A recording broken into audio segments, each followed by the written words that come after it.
Listo, entonces ya iniciando nuestra segunda sesión, como veíamos el día de ayer, pues hay una serie de pasos para poder estimar la incertidumbre, ¿sí? Si lo recuerdan, vamos a poner acá el puntero. Entonces iniciábamos con el paso de especificar el mensurando, identificar las fuentes, que ya vimos un poquito ayer sobre las fuentes, simplificar por agrupamiento esas diferentes fuentes, asignarles una distribución, convertirlas a desviaciones estándar, que era por lo que hablábamos de la incertidumbre estándar, y estimar las correlaciones en caso tal, pues ya que decíamos que era otro tema, que era por allá que hablábamos de las derivadas parciales y de, bueno, coeficientes de sensibilidad y demás. Calcular incertidumbre estándar combinada y pues al final entonces ya obtenemos la incertidumbre expandida. ¿Listo? Entonces, en nuestro primer paso, como les decía anteriormente, pues lo que se hace cuando uno va a estimar la incertidumbre, pues es especificar el mensurando. ¿Qué quiere decir eso? Pues establecer cuál es ese modelo matemático que nosotros tenemos para estimar nuestro ensayo. Sí, digamos que acá siempre en la literatura pues nos tiende a dar, digamos, fórmulas, por ejemplo, físico-químicas, que es como lo más sencillo de, como para comprenderlo, pero pues acá uno pondría la fórmula que le aplica a su ensayo, ¿sí?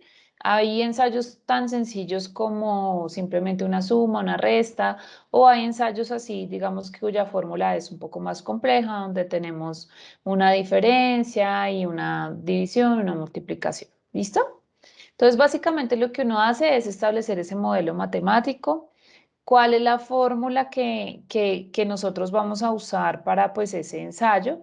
Y ahí dentro de esa fórmula ya nosotros empezamos a entender cuáles son esas variables que intervienen directamente en la medición. ¿Listo? Entonces, por ejemplo, si tuviésemos una determinación de sólidos totales, entonces nos dice que el peso de la caja menos el peso de la caja, el peso de la caja con muestra, menos el peso de la caja vacía, menos el blanco de la muestra, dividido el peso de la muestra. Entonces, ya ahí uno va sabiendo como qué posibles fuentes pueden estar interviniendo en esta medición.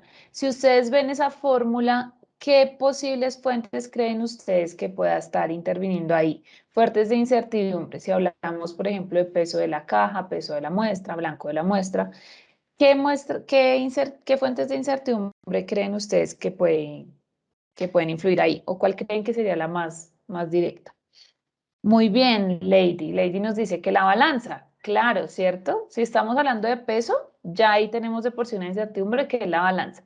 Listo. ¿Qué fuente de incertidumbre relacionada con la balanza? Porque la balanza de por sí no es una fuente, ¿cierto? ¿Cuál sería la fuente de incertidumbre ahí? ¿Qué me dicen ustedes?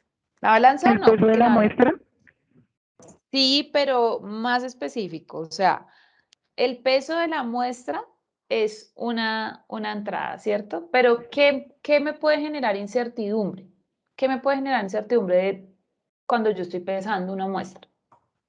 Las condiciones la ambientales. densidad, Muy bien, de pronto densidad, sí, dependería del tipo de muestra. El error nos dicen por acá de la medición, muy bien, ¿sí? Ahí vamos viendo como que no es solamente el ítem, sino realmente lo que yo estoy realizando y cuál sería esa fuente de incertidumbre ahí. Más que de pronto el error, Inge, ahí sería la incertidumbre asociada a la calibración de la balanza, ¿sí? Esa sería una fuente de incertidumbre, porque si yo voy a hacer pesajes y pues mi balanza tiene una incertidumbre alta, pues eso ya le va a sumar incertidumbre al ensayo al final, ¿vale?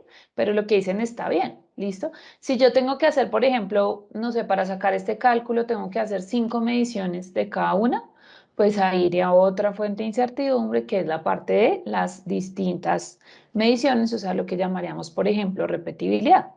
También lo que nos dicen ustedes, condiciones ambientales, claro que influyen. ¿Listo? ¿Sí ven? Entonces, ahí cuando uno ya simplemente empieza como a desglosar la fórmula de lo que va a calcular, ya empieza a ver que cada magnitud está haciendo que nos generen fuentes de incertidumbre. El usuario también, exactamente. Si lo hace, por ejemplo, si somos 3 analistas, seguramente si lo hace uno, otro o el número 3, va a dar distintos y por tanto vamos a tener ahí fuentes de incertidumbre. ¿Listo?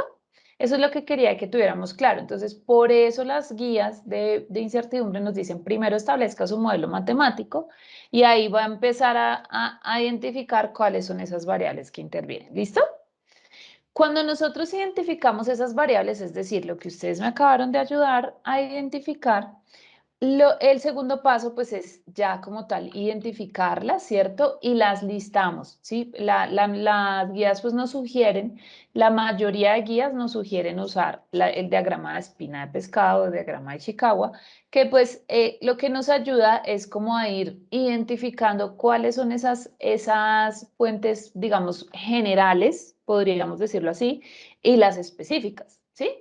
Entonces, por ejemplo, uno podría decir, bueno, puedo hacerlo con las 7 M's, ¿no? Entonces, método, equipo, recursos, medio ambiente, bueno, etcétera, por ejemplo, esta imagen. O puedo hacerlo como esta imagen que me dice, bueno, acá yo voy a empezar a desglosar cada una de esas, de pronto, variables de la fórmula anterior que vimos. Y voy a empezar a decir, bueno, ¿qué me va a influir en el peso de la caja? ¿Qué me va a influir en el peso de la muestra? ¿Qué me va a influir en el blanco? ¿Sí? Es lo que a ustedes les quede más sencillo. Realmente, personalmente, pues yo prefiero esta porque es como más fácil uno ir metiendo ahí a qué corresponde cada fuente identificada, pero igual las dos son muy sencillas de manejar. Entonces, básicamente lo que ustedes hacen es que, bueno, ya identificaron esas fuentes. Entonces, si es la fuente, por ejemplo, asociada a un equipo, entonces acá metemos los equipos, ¿sí? Entonces, que la balanza, que la probeta, que la estufa que se usa, bueno. Si es del método, entonces lo que decíamos, que la repetibilidad, que el sesgo, que la precisión intermedia, que los cálculos que se realizan. El del recurso humano que ustedes también indicaban como el usuario, entonces, bueno, cuáles las habilidades que el usuario tiene, la competencia técnica. Del ambiente, pues la temperatura de humedad, de las materias primas, entonces esto era de un ensayo específico, entonces hablaban por allá de unos ganchos, de unos simulantes, de unos reactivos, ¿sí? Ya, por ejemplo, acá en este que es un poquito más técnico, entonces nos dice, bueno, volumen, entonces en el volumen nos influye la calibración y la precisión.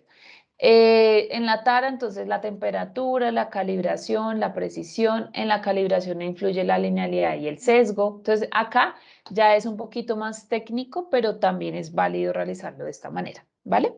Entonces, básicamente lo que ustedes tienen que hacer es, después de que identificaron su modelo matemático, identificaron esas posibles variables que van a intervenir, vamos a listar esas fuentes de incertidumbre que nosotros hemos identificado. ¿Listo? Ahí vamos, ese sería nuestro segundo paso.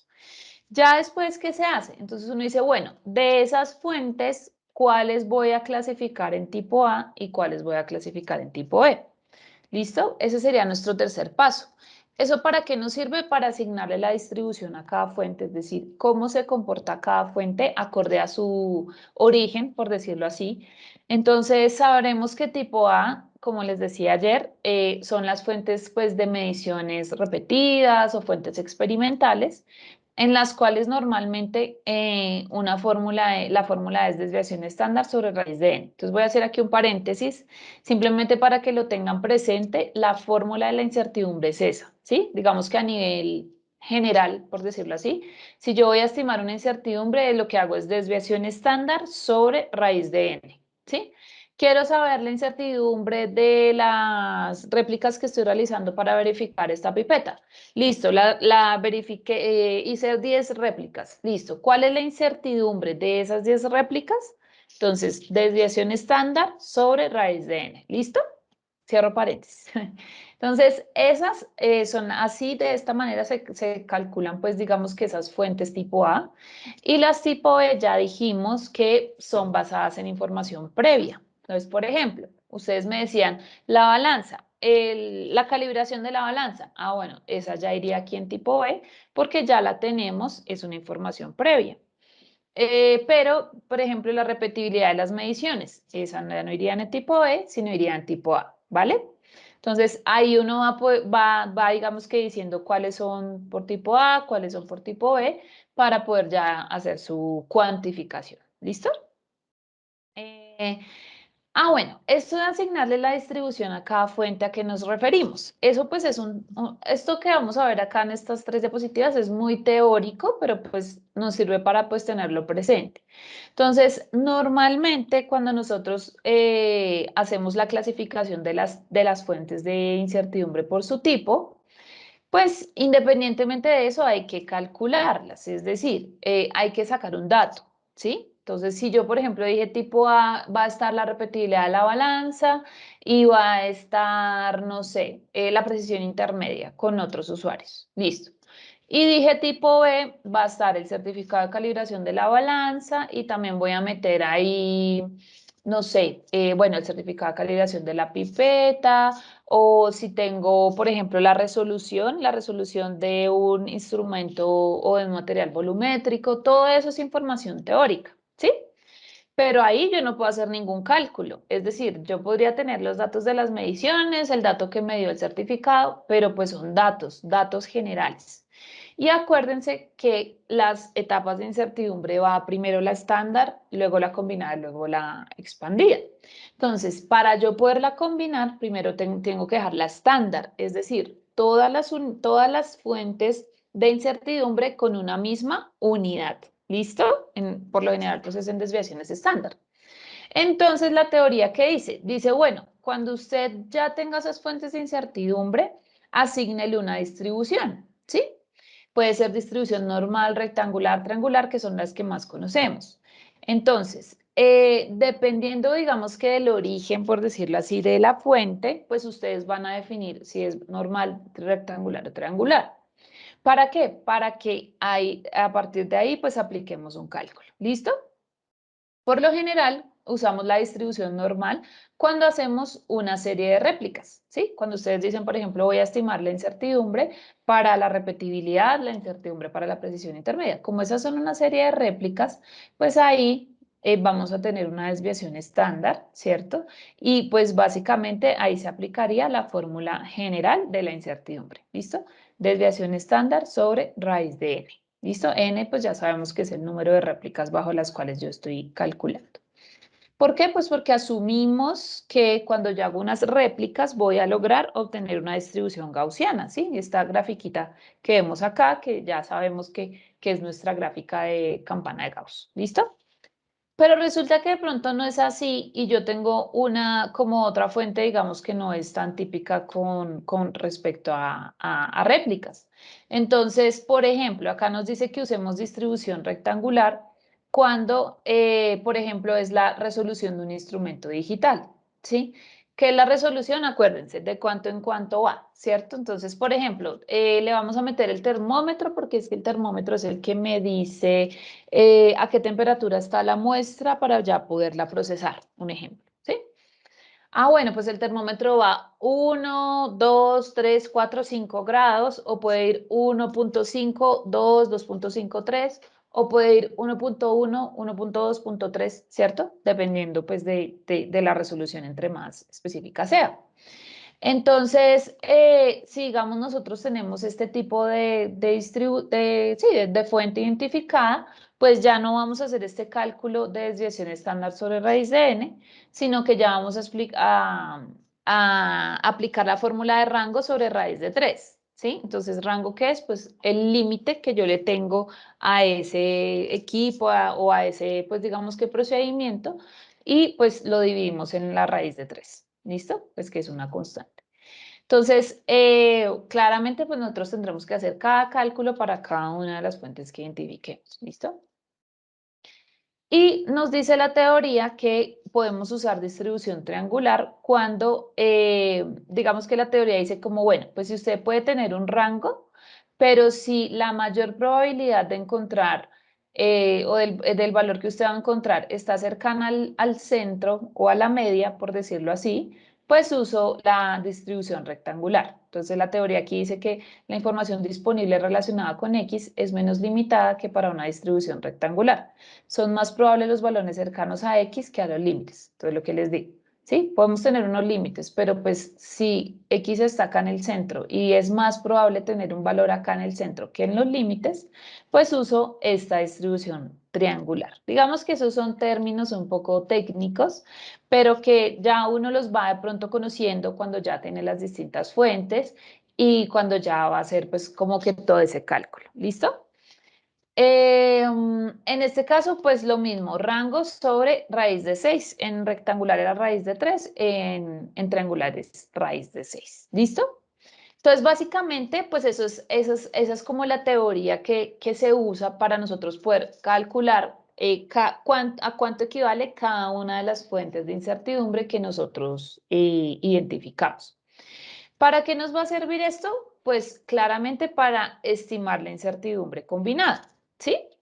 Entonces, una vez determinadas las incertidumbres en esas categorías y en esas fuentes y de acuerdo a esos tipos, pues nos toca combinarlas para pues, poder estimar la incertidumbre general del ensayo. Entonces, lo que yo les decía, yo no puedo simplemente coger y sumar la incertidumbre del certificado, la incertidumbre de la resolución, la incertidumbre de la repetibilidad, sino que tengo que todas estandarizarlas y homologarlas para poderlas sumar, ¿vale? Que fue lo que dijimos en las diapositivas anteriores.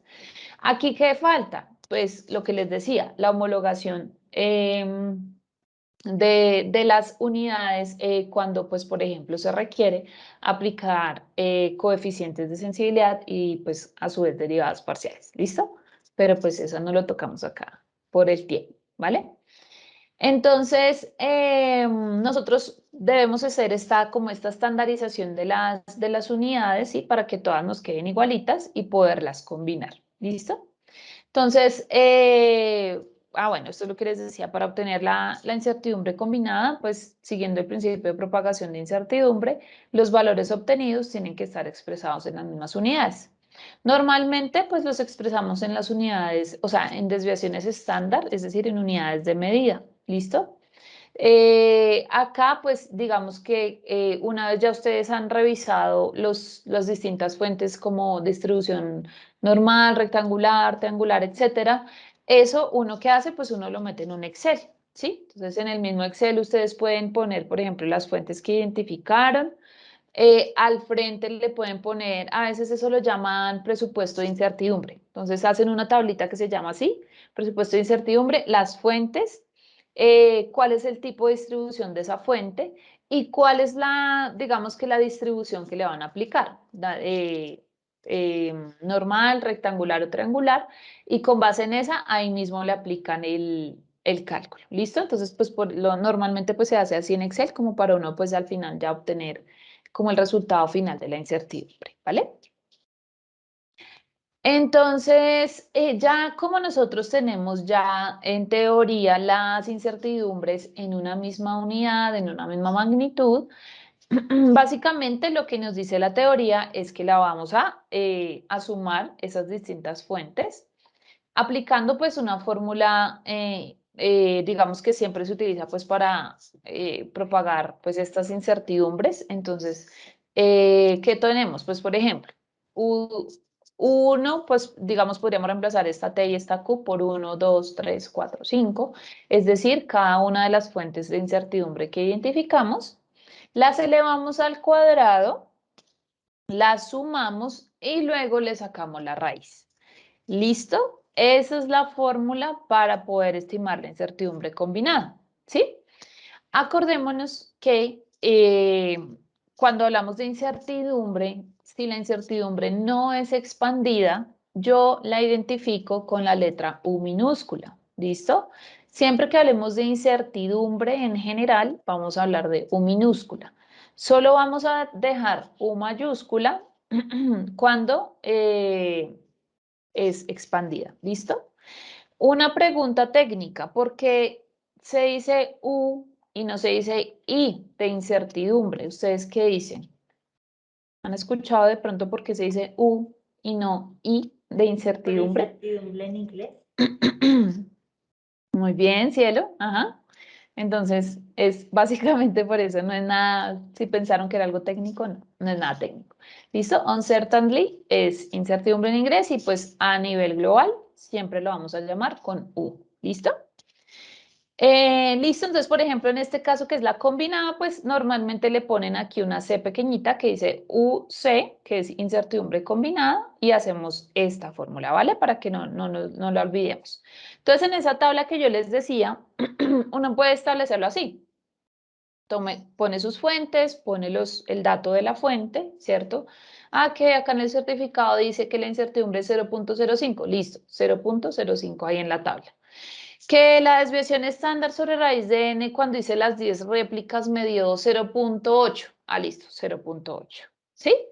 Al frente entonces vamos a poner cuál es la distribución, cuál es pues digamos que la fórmula que apliqué para que al final ya esas últimas fuentes, esos últimos datos que tenemos ahí, son los que vamos a elevar al cuadrado, sumarlos y sacarles la raíz.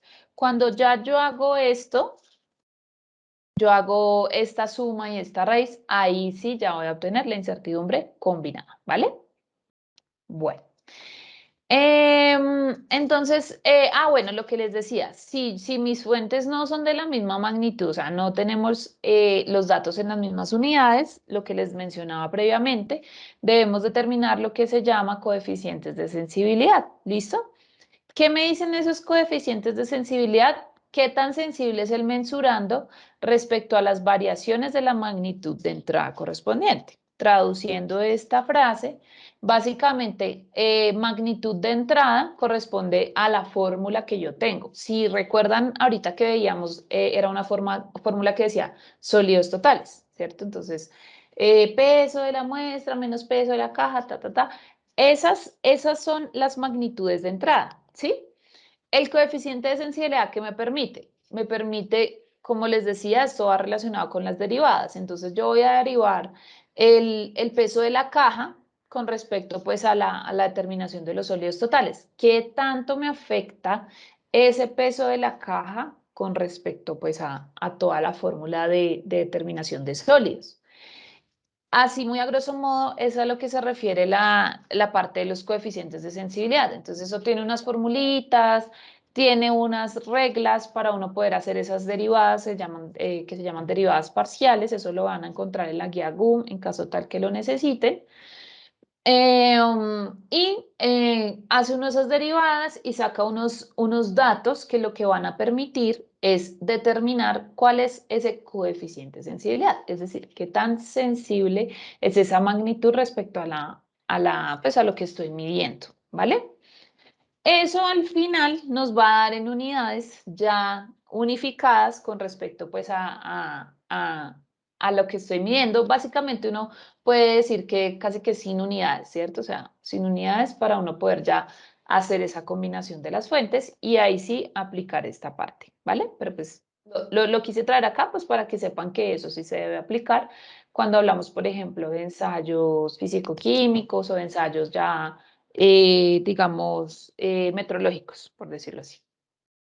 Bueno, nuestro siguiente paso, como ya lo habíamos hablado, es estimar la incertidumbre expandida. Entonces, si pueden notar, acá sí ya tenemos una U mayúscula. ¿Listo? ¿Qué nos dice esa U mayúscula? Es igual a K por UC, es decir, el factor de cobertura por la incertidumbre combinada, que era un poco también lo que veíamos ayer en las definiciones. Entonces, pues por lo general, digamos que lo que se usa es un K que se usa normalmente en la distribución normal. Esta distribución normal, que es lo que les decía ahorita la campanita de Gauss, casi siempre se trabaja al 95% de confianza, ¿sí? Por eso, digamos que en la teoría se usa K igual a 2 para tener un 95% de confianza, ¿sí? Ya eso depende, digamos que, no sé, de las condiciones del laboratorio, del porcentaje pues, de confianza que se le quiera dar a las mediciones. Podría llegar a ser 1, en este caso sería 68%, o podría llegar a ser 3, si no estoy mal, creo que ese no lo tengo acá, pero ese es para el 99%. ¿Listo?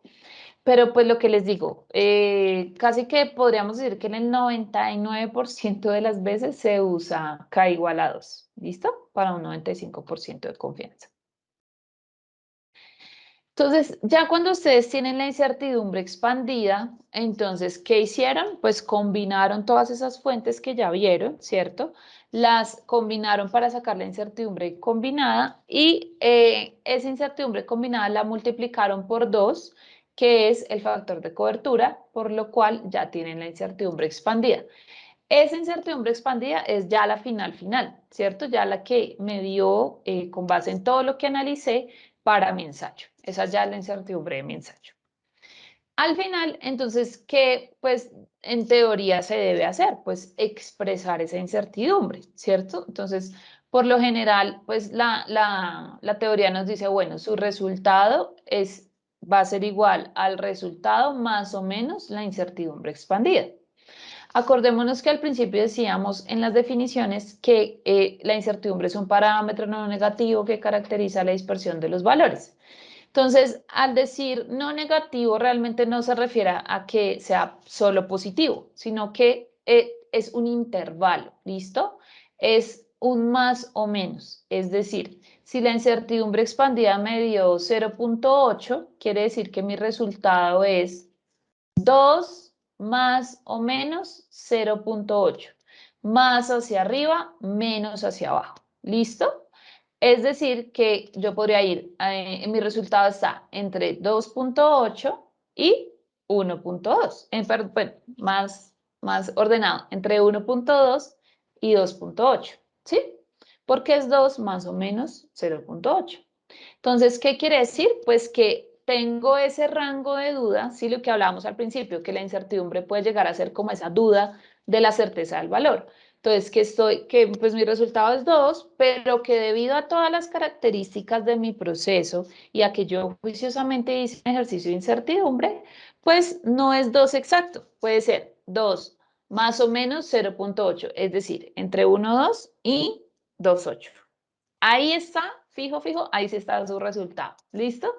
Por eso, pues la importancia de tener incertidumbres bajitas, ¿sí? Porque si, digamos, me dicen 2, pero me dicen más o menos, no sé, 0,5 o más o menos 1, pues entonces yo como digo, bueno, ¿cuál será realmente mi resultado? ¿Será 1 o será 3? ¿Cierto? Ya es un rango de duda muy amplio. Entre más bajita la incertidumbre, quiere decir que más exactitud nosotros tenemos en el resultado, ¿vale? Entonces, acá en este párrafo, pues lo quise traer porque es importante que recordemos que el número de cifras significativas en la expresión de la incertidumbre generalmente es 1, ¿sí? O 2 si la exactitud es alta, es decir, entre más exacta sea la medición, más cifras significativas va a tener el resultado pues, en la incertidumbre, ¿sí? Entonces, normalmente, pues si uno, por ejemplo, va a reportar, no sé, a ver, pensemos en un dato. Digamos, ustedes van a reportar una pipeta, normalmente mide 100, 101, 102, 103 microlitros, ¿sí? Entonces, pues va de 100, la resolución sería, o la escala, bueno, como le quieren llamar, sería 0,1, ¿cierto? 100, 101, 102, 103, 104, ¿sí? Sería 0,1. Ustedes me corrigen porque ustedes saben más que yo de eso. Entonces, la incertidumbre pues sería, la mínima incertidumbre pues sería 0,1, ¿sí? Porque pues yo, ¿para qué le voy a decir tu incertidumbre es 0,12 si realmente la escala para la que tú estás usando esa incertidumbre, pues solo va de 0,1 en 0,1, ¿sí me hago entender? Entonces no es lo mismo. La norma dice es eso, como bueno, por lo general es una cifra significativa, pero pues si ya la exactitud es más alta, pues sí, por ejemplo, una balanza. Ay, no, es que la balanza sí me dice, por ejemplo, en miligramos, me dice 1,005, ¿sí? 1,006 gramos, 1,007 gramos. Entonces, ahí sí mi incertidumbre, pues tendría que ser, por ejemplo, 0,001 gramos, ¿sí? Ahí ya estoy teniendo, ¿por qué? Pues porque yo no le puedo decir, ah, sí, cero. No, porque pues como la escala, obviamente, la resolución de la balanza es muchísimo más alta, pues obviamente la incertidumbre la tendré que reportar de esa misma manera. Porfa, me confirman si me entendieron ese pedacito, porque digamos que sí es importante como saber con cuántas cifras se debería reportar la incertidumbre acorde pues al uso previsto del método. Entonces, si quieren ahí me escriben en el chat si fue claro o si tienen alguna duda, porfa, para poderla aclarar.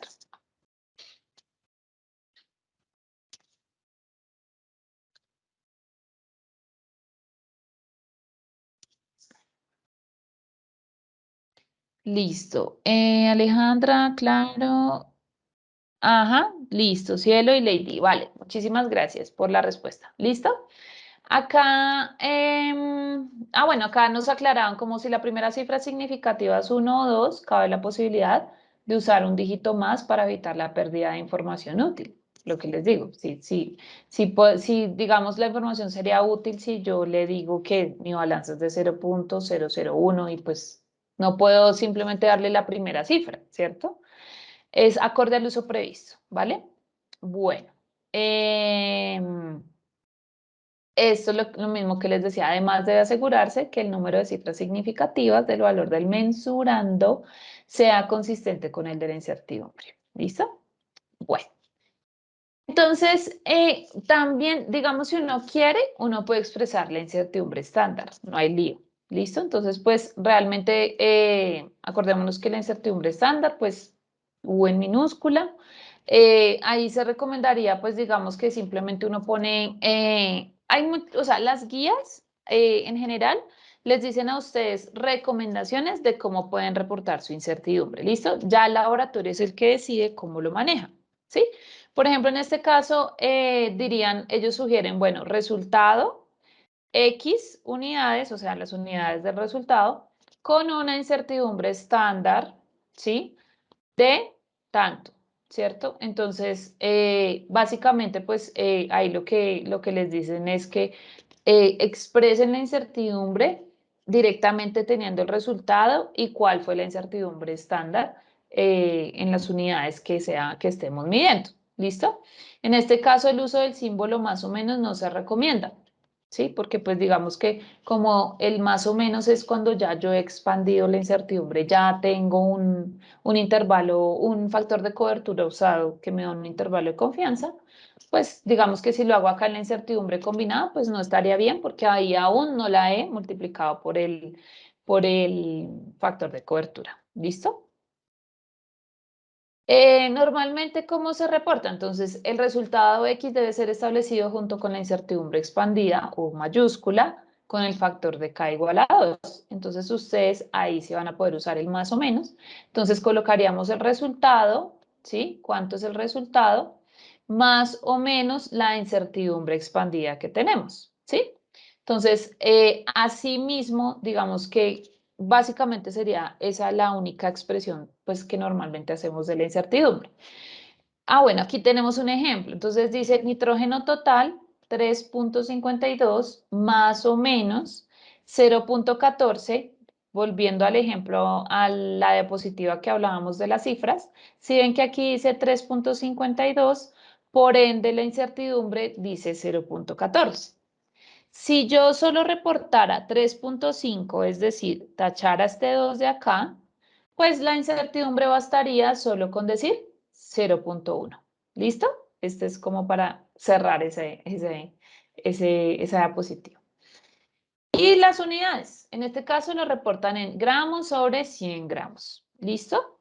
¿Qué es importante? Pues que uno por lo general aclara, ¿sí? Entonces, si ustedes ven acá hay un asterisco, eso lo manejan y lo pueden ver mucho en sus certificados de calibración y por lo general se aclara. La incertidumbre informada es una incertidumbre expandida calculada usando un factor de cobertura K igual a 2 que le da un nivel de confianza del 95%. Si quieren, ¿no? Esto no es obligatorio. Por lo general, como les decía o como hablábamos en la sesión anterior, ustedes solamente van a reportar la incertidumbre en el caso en el que el usuario se lo solicite. ¿Listo?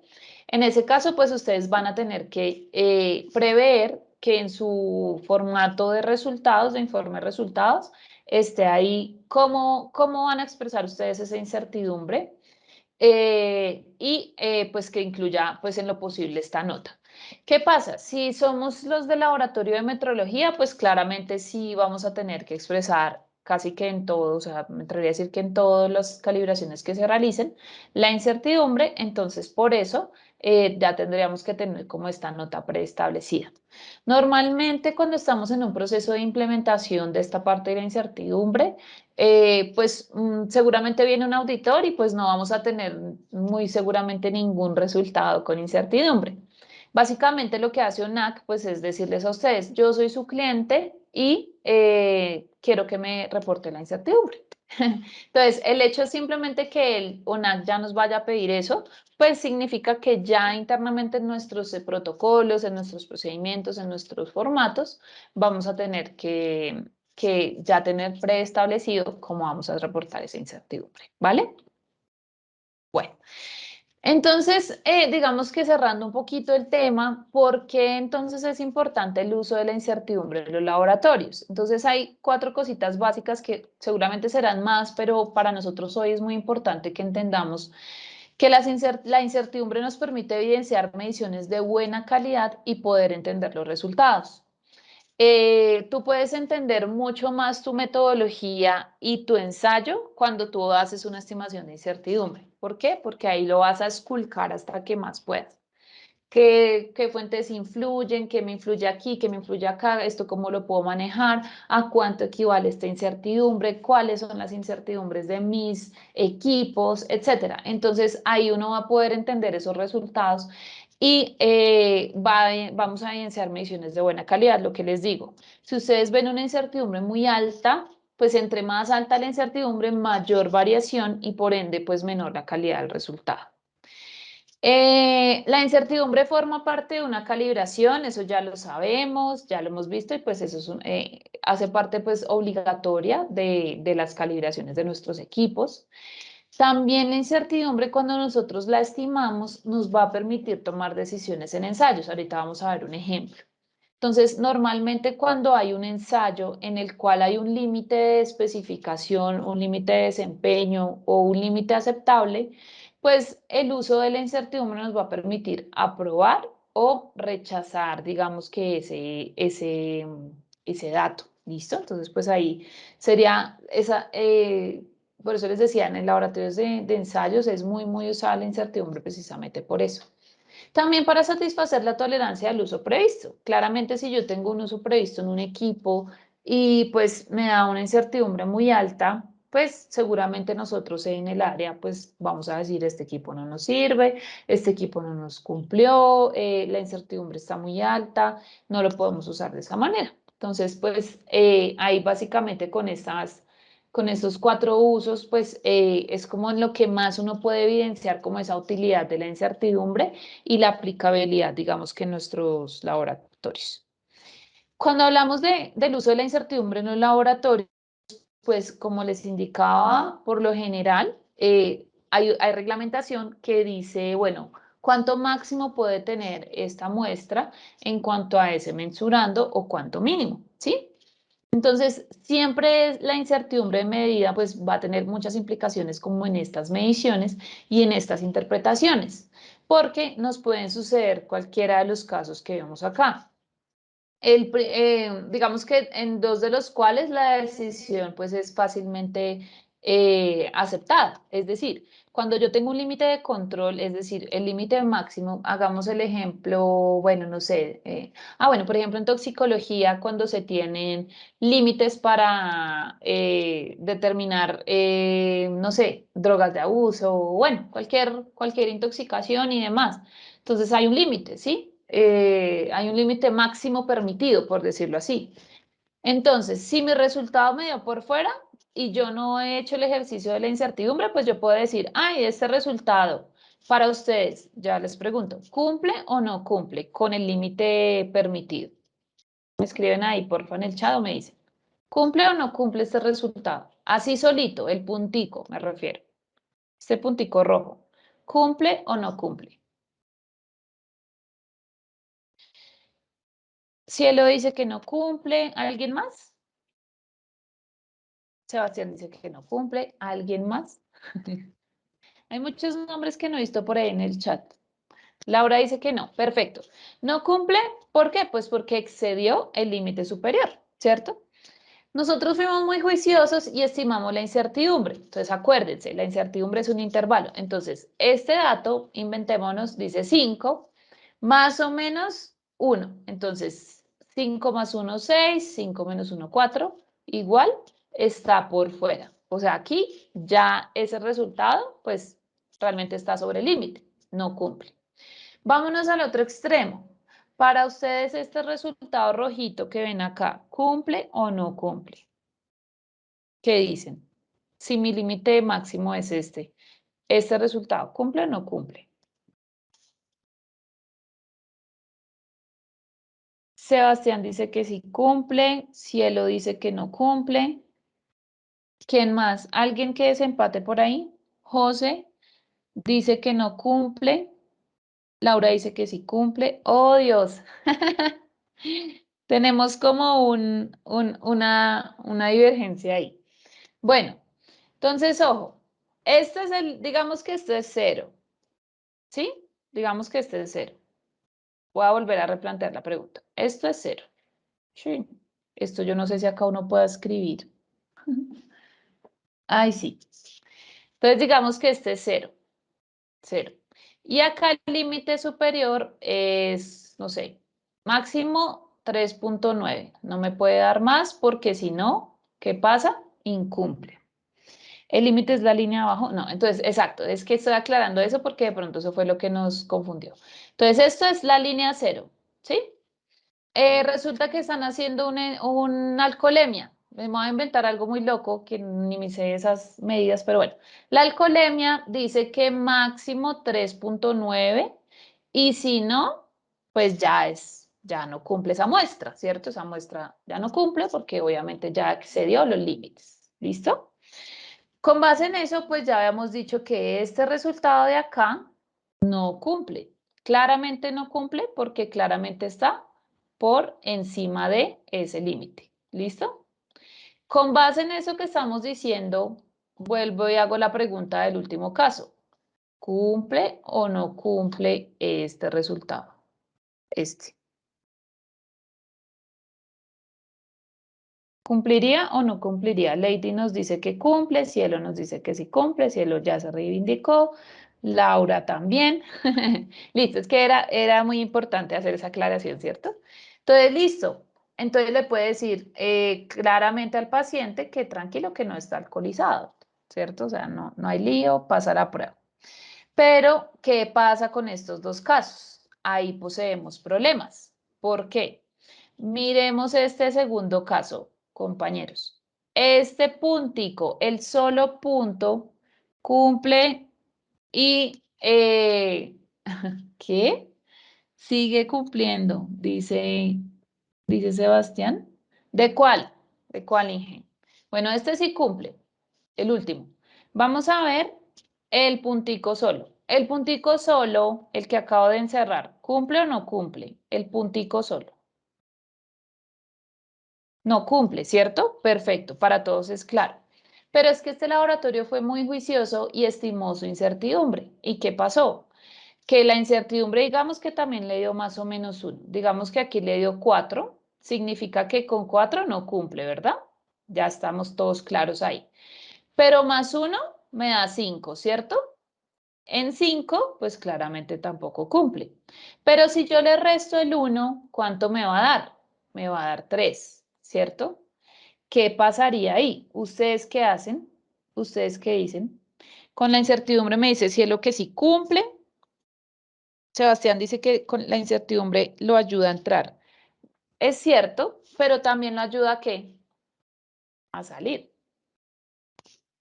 Con la incertidumbre tú lo ayudas a entrar, pero si tú lo ayudas, también lo vas a ayudar a salir. Ahí ustedes qué le dicen a ese paciente o a ese cliente. Oiga, qué pena, es que tenemos una incertidumbre un poco alta y entonces su resultado pueden cumplir como pueden no cumplir. Puede cumplir como puede no cumplir. Laura dice que no porque no es una corrección, sino una incertidumbre. No cumple porque no es una corrección, sino una incertidumbre. Sí, tienes razón en que no es una corrección, pero acuérdate que la incertidumbre es un intervalo. Entonces, mi resultado está en este intervalo, de 3 a 5. ¿En cuál dato real? No sabemos porque tengo incertidumbre, ¿sí? Me pudo haber dado 4, perfecto, me pudo haber dado 4, ¿sí? Pero tengo incertidumbre, ¿sí me hago entender? Entonces, al tener incertidumbre, ya no estoy solo en 4, puedo estar en 3 o en 5, entre 3 y en 5. Entonces, ahí es cuando nosotros empezamos a dudar y a decir, bueno, ¿y yo qué hago? ¿Qué le digo a este paciente o cómo lo manejo? ¿Sí? Porque pues claramente es un poco complejo ese tema. ¿Ustedes qué opinan? ¿Qué harían ustedes? Laura dice que se repite la muestra. Buen punto. Pero ¿qué harían más? ¿Qué harían ustedes si tuvieran que, no sé, reportar eso? ¿Lo reportan así? ¿No lo reportan? ¿Qué hacen? No sabe, no responde. Hubiese preferido no estimar la incertidumbre, ¿cierto? Se repite la muestra, no sé, ¿alguien más dice algo diferente? Intentar bajar la incertidumbre, buen punto. Bueno, entonces ese mismo caso es este caso, ¿listo? En el cual el resultado sí cumple, ¿cierto? Sí cumple, si lo vemos acá, está debajo del límite, pero la misma. Si yo le aplico la incertidumbre, puede que o me siga cumpliendo o me incumpla, ¿vale? Estos son los resultados dudosos que, para los cuales la 17025 les exige aplicar lo que se denomina reglas de decisión. Hay algo muy importante que ustedes dicen ahí, intentar bajar la incertidumbre. Claro, tú la puedes intentar bajar, pero te tocaría volver a hacer toda la estimación que ya hemos visto y pues claramente es complejo, ¿cierto? Entonces, lo mejor pues es que desde el principio pues todo lo realicemos pues de una manera muy correcta, muy controlada, por decirlo así. Y básicamente nosotros tenemos que aplicar acá lo que se denomina reglas de decisión. Sebastián nos dice, ¿se estima con más variables o se incluye el dato sin incertidumbre en el reporte? Claro, pero es que yo soy tu cliente y te estoy exigiendo que me reportes la incertidumbre y por 17025, pues me la tienes que reportar, ¿sí? Entonces ahí es cuando uno dice, el cliente llama, oiga, ¿qué hago con esta muestra? Porque usted me dice que 4, pero que más o menos 1, o sea, ¿cómo así? De 3 a 5 y entonces yo como sé si es 3 o si es 5. No, pues qué pena, pero usted tiene que tomar la decisión si ese resultado le sirve o no le sirve. Esa es una de las reglas de decisión que uno puede aplicar, se llama regla de decisión simple. Le damos el chicharrón al cliente. Usted mire si le sirve o no le sirve. Esa es una regla de decisión, ¿sí? Claramente, pues el cliente que va a decir, no, yo no les entiendo, no entiendo ese resultado, la verdad, no entiendo nada. Entonces, claro, pues uno por no perder clientes, obviamente, pues uno no va a hacer eso. Pero a lo que voy es que sí ustedes deben tener muy presente esa implicación de la incertidumbre en las mediciones, ¿vale? Eso es lo que quiero que entendamos. Entonces, normalmente, pues sí, uno que busca, pues que las incertidumbres sean chiquitas, ¿cierto? O sea, lo más pequeño posible. Entre más pequeña la incertidumbre, acordémonos más exacta la medición. ¿Listo? En este caso, pues yo le estoy diciendo al cliente unas mediciones que son muy inexactas. ¿Listo? ¿Claros ahí con esta imagen? ¿Claros con este concepto? No sé si les quedó alguna duda. ¿Les quedó alguna duda de esta imagen? Porfa, ¿me cuentan? ¿Sí es claro?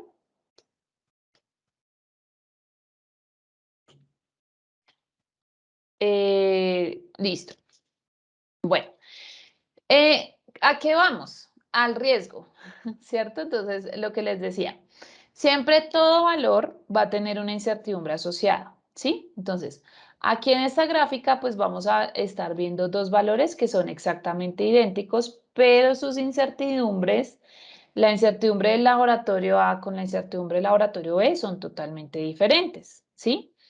La incertidumbre de acá, del laboratorio A, que dice, ah, mire, tranquilo, su dato pues está ahí y está cumpliendo el límite, entonces no hay ningún problema, ¿cierto? Ahí me relajo. Pero el laboratorio B dice, no, yo no me puedo relajar porque la verdad mi incertidumbre sí fue alta y pues tengo un nivel de riesgo por fuera del límite superior de que el resultado esté ahí y no esté acá, cumpliendo, ¿sí? Entonces, ¿cuál es el riesgo? Pues aceptar falsamente un resultado, ¿cierto? Hay un riesgo muchísimo más alto en el laboratorio B de que acepte un resultado, pues, que de pronto no es conforme, con una incertidumbre de medida muy alta. ¿Listo? A ustedes en el caso, por ejemplo, clínico, digamos que es un poco probable, digamos que esa incertidumbre les afecte las mediciones y poco probable también que pues los médicos vayan a tomar decisiones respecto a una incertidumbre. Realmente pues eso sí lo debemos decir porque pues uno, todavía no tenemos arraigado ese término y dos, pues tendríamos que estimar la incertidumbre numéricamente y pues que los médicos empezaran a entender ese concepto y ver si acá, por ejemplo, el paciente, por ejemplo, acá, digamos que fuera una glucosa, entonces a partir de acá es diabético y hacia acá no es diabético y más abajo sería hipoglicémico. Entonces, que el médico dijera, ay, el resultado que me emitió Colcan dice que es acá y no sé, me voy a inventar, 100 de glucosa, más o menos 50, por decir algo. Entonces, ok, su resultado puede estar entre 150 o entre 50. Entonces, pues ya sería algo muy exagerado, ¿cierto? Y acá el médico no se va a arriesgar y no va a decir, pues no, confiemos en que es 50 y no es 150, ¿sí? O sea, confiemos en que tiene el azúcar bajito y no lo tiene alto por la incertidumbre. O sea, realmente llegar a ese nivel estamos lejos, ¿listo? Y no va a suceder. Claramente, pues en el área clínica, el médico, pues va a tomar todas sus decisiones y demás. Esto nos aplica mucho, pues es en la parte de ensayos, no sé, de alimentos, de farmacia, de cosas un poco más específicas relacionadas a los ensayos y en las cuales se toman decisiones. Claramente, pues en calibración también, pero pues en calibración ya la incertidumbre, ahí sí el cliente es el que dice, bueno, esa incertidumbre, ¿yo cómo la voy a aplicar en mis equipos? ¿Vale? Entonces, pues ya sabemos en la incertidumbre en la calibración, ustedes van a encontrar en lo que son los laboratorios acreditados, la incertidumbre que es lo que conocemos como la CMC, la capacidad de medición de calibración. Entonces, entre mayor incertidumbre haya acá, pues significa que más inexacta es la medición. Y directamente ustedes siempre la van a encontrar en sus certificados de calibración, ¿cierto? Ya ahí van a tener más o menos cuál es la incertidumbre para que ustedes tengan presente cómo la van a usar o cuál sería esa aplicabilidad. ¿Listo? Bueno, entonces ya para finalizar, quería simplemente pues traer a colación la guía CLSI EP29, que es una guía que nos ayuda a estimar la incertidumbre en laboratorios clínicos, teniendo en cuenta pues el contexto de ustedes. Es importante pues que la tengan presente. Esta guía pues nos va a describir como un enfoque práctico que va a ser aplicable a los laboratorios en el desarrollo, en toda la parte de la estimación de su incertidumbre. Y pues básicamente se enfoca es en el paciente. Entonces, ¿cómo nos afectaría la incertidumbre hacia el paciente? ¿Listo? Entonces, en caso tal, por ejemplo, que se quiera aplicar cuando vayan a hacer las verificaciones de los métodos o cuando vayan ya pues, a hacer este ejercicio de estimación de incertidumbre, podrían aplicar esta guía. En esta guía pues se establecen como dos mecanismos de incertidumbre, no es así como lo vimos ahorita, es muy diferente. Hay un mecanismo que es bottom-up y top-down, en el cual pues en el bottom-up se estima la incertidumbre de medición atribuida al instrumento y al reactivo y a las variables de personal, todo lo que tiene que ver con controles de calidad, etcétera, de forma rutinaria en los laboratorios, es decir, como con los datos del laboratorio que podemos manejar, digamos que de una manera prospectiva, por decirlo así. En la top-down son estimaciones de incertidumbre a partir de los datos de rendimiento de ensayo recogidos en los experimentos de verificación o proporcionados por el fabricante o literatura. Es decir, Yo aquí hago un ejercicio prospectivo, podría llamarlo así, y en el top-down lo hago retrospectivo, es decir, con información con la que ya cuento. Entonces podríamos calcular toda la serie de datos que se requieren para estimar la incertidumbre a partir de esos dos mecanismos. ¿Listo? Para que lo tengan presente y de pronto a los compañeros que vayan a trabajar esta parte pues, del área clínica también se lo podamos difundir. En laboratorios clínicos se presentaría de la misma manera la incertidumbre, como habíamos hablado ahorita. Entonces, por ejemplo, una creatinina, vamos a tener entonces cuál es el resultado de la medición, en este caso 50, más o menos, ya sabemos, la incertidumbre expandida. Bueno, de pronto no se los mencioné, pero si uno quisiera también pudiese expresar la incertidumbre en porcentaje. ¿Listo? Más o menos la incertidumbre expandida, luego vienen las unidades de medida, o sea, las unidades del resultado y indicamos el factor de cobertura utilizado. Como sabemos, la mayoría de veces usamos el K igual a 2 para un 95% de confianza, ¿vale? Bueno, algo que es importante revisar y de pronto para que no nos quede por ahí sueltico, es el manejo de la incertidumbre en métodos cualitativos. Ahorita vimos y observamos todos los ejemplos, pero pues de métodos cuantitativos, que voy a hacerle la repetibilidad, que la precisión intermedia, que cuántas mediciones voy a hacer, que las réplicas, que los pesos, todo eso son métodos cuantitativos. Básicamente no podemos descartar la incertidumbre en métodos cualitativos. Claramente, pues no será una estimación numérica, no vamos a decir, por ejemplo, paternidad incluyente más o menos X valor. No se puede, ¿cierto? No se puede. ¿Por qué? Pues porque yo no puedo combinar peras con manzanas, ¿sí? Entonces, cualitativo, pues no puedo meterle algo cuantitativo. Entonces, pero eso no nos exime de estimar la incertidumbre, ¿sí? No nos exime de que, no, es que yo solo voy a acreditar métodos cualitativos, entonces a mí no me aplica la incertidumbre, no. ¿Listo? Entonces la incertidumbre sí se puede aplicar en métodos cualitativos. La teoría que dice, pues que básicamente se basa en las tasas de falsos positivos y tasas de falsos negativos, es decir, en la tasa de riesgo. ¿Listo? ¿Cuál es el riesgo de mi método de yo poder dar una interpretación falsa positiva o falsa negativa a mi cliente o a mi usuario? ¿Listo? Entonces ahí pues se aplica una cosa que se llama el teorema de Bayes. Son estimaciones bayesianas, dice la teoría, y bueno, básicamente es como hacer un conteo de cuáles son los falsos negativos y cuáles son los falsos positivos que se tuvo durante una verificación o durante una serie de réplicas. ¿Listo?